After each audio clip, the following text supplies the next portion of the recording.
Si Diego, isang hindi mapakali na 11 taong gulang na batang lalaki, ay nakipagsapalaran sa makapal na kagubatan ng India na ginagabayan ng isang walang sawang pag-usisa.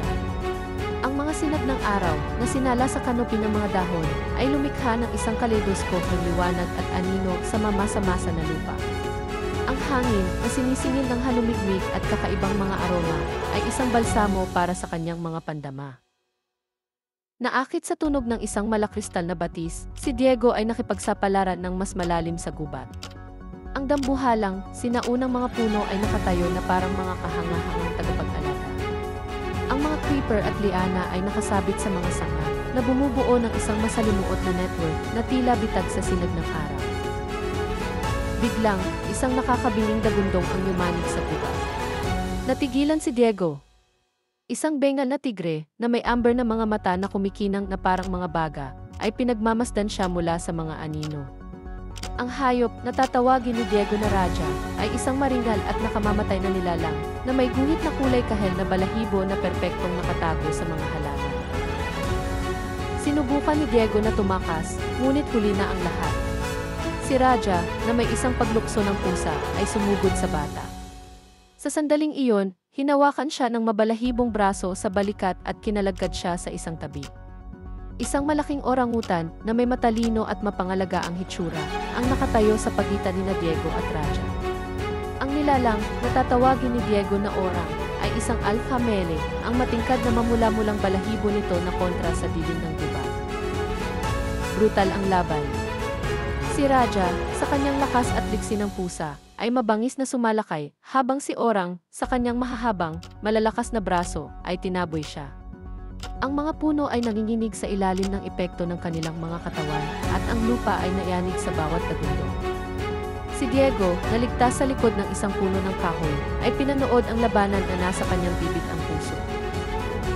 Matapos ang isang matinding labanan, nagawa ni Orang na masugatan si Raja, na napilitang umatras. Dahil sa pagod, umupo ang orangutan para magpahinga sa tabi ni Diego. Ang batang lalaki na nanginginig pa rin sa takot ay lumapit sa kanya at marahang hinaplos. Si Orang, sa kabila ng kanyang mga sugat, ay tumugon sa kilos na naglabas ng guttural sound na tila pinaghalong ungol at puwet.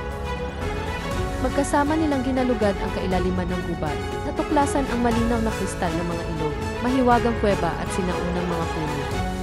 Tinuruan ni Orang si Diego kung paano makipag-usap sa mga hayop, makilala ang mga track at maghanap ng pagkain.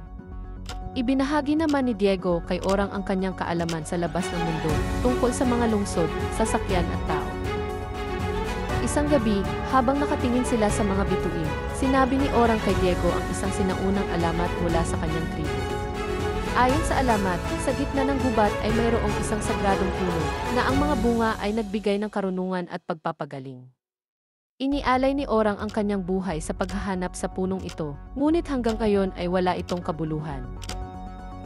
Determinado na mahanap ang sagradong puno, naglakbay sina Diego at Orang sa isang mahabang paglalakbay.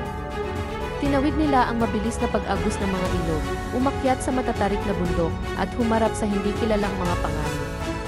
Pagkatapos ng maraming araw ng paghahanap, sa wakas ay natagpuan nila ito.